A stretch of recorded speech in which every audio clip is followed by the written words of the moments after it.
Hey guys, Dion here with Nello Media, coming to you from the permanent test bench. I want to take the opportunity to thank everybody for your support and your encouragement, and just kind of being there for myself and my family.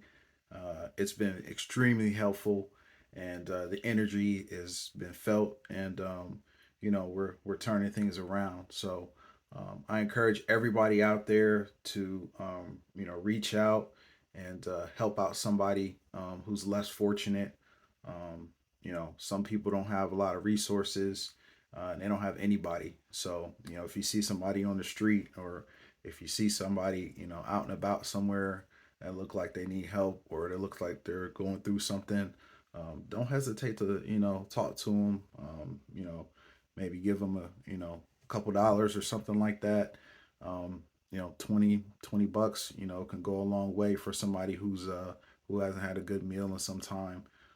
So take the opportunity to do that, because we're all humans, and we're here on this planet together, and it's always good to help. So I'm here to show you guys today the PPC 2 in fire red. Right now I've got it on charge, and actually it just completed the charge. So when you get to full battery, you'll see this turn green. When it's charging and it's less than full, you'll see it red right here, just so you know. And you can actually use the device when it is charging.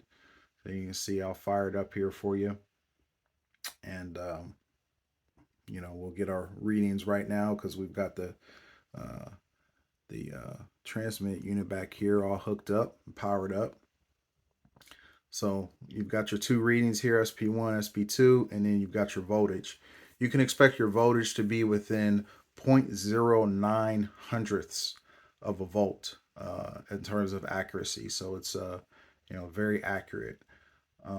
So I'm gonna unplug this here,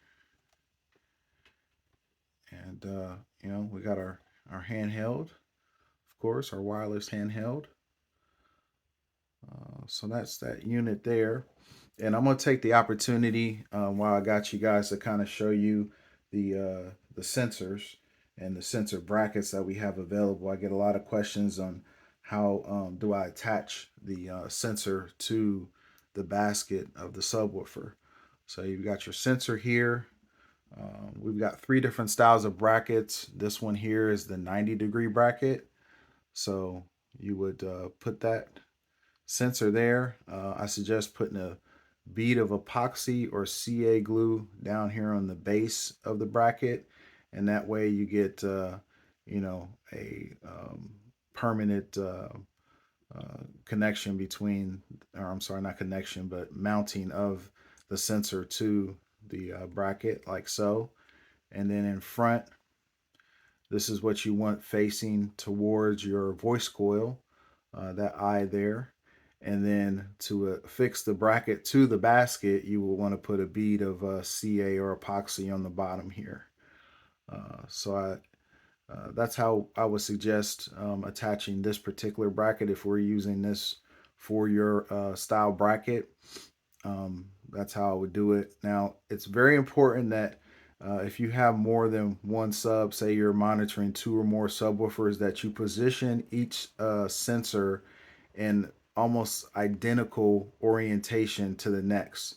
So, for instance, if you got your one facing this way on the basket, and then the next sub you've got it facing this way on the basket, you're going to get a slightly different reading, because it's seeing a different part of the voice coil. It may be seeing, some more of the internal part of the basket instead of the actual voice coil. So it's very important that you aim this directly on the center of the voice coil, and try to cover as much area as possible.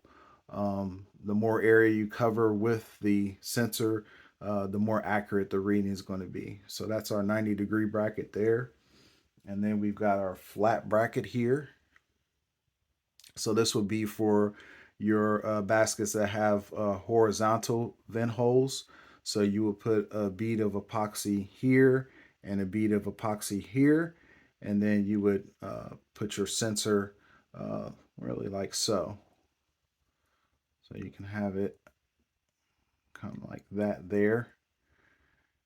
And then you would put a bead of epoxy along this portion of this circuit board to attach it to the bracket, and then a bead of epoxy on this portion of the circuit board to affix it to the bracket itself. I also suggest this line that's coming off, finding the closest point to wire tie it to kind of keep this secure and in place. The most important thing when using, uh, epoxy, because a lot of it's got metallic materials inside of it, is to try to keep it away from these soldering connections here, so you don't ground them out. So if you put a bead of epoxy here, a bead of epoxy up top here, or a bead of epoxy right here, you're safe. Try to keep it away from here, and then most importantly, keep anything everything away from the eye of the sensor. You don't want anything obstructing the view of the sensor. This is an IR, so it's an infrared sensor. So that beam that's coming out and coming back, you don't want to obstruct that path. So it's important to keep that nice and clean. I'm sorry, my focusing on this camera is terrible. But it's important to keep that as clean as possible so you get a accurate reading. So again, make sure you position each sensor from sub to sub identical, uh, and then that's pretty much it. You'll be in good shape. So what I'm going to do now is I'm going to introduce some heat to this sensor, and you can see it immediately goes up. I'm going to take it off. It goes right back down. I'll put it back on. Take it off. Goes right back down. And then finally, I'm going to introduce heat to SP2.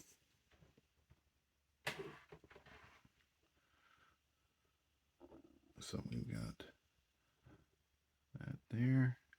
Take it off. Goes right back down. Put it on. Goes up.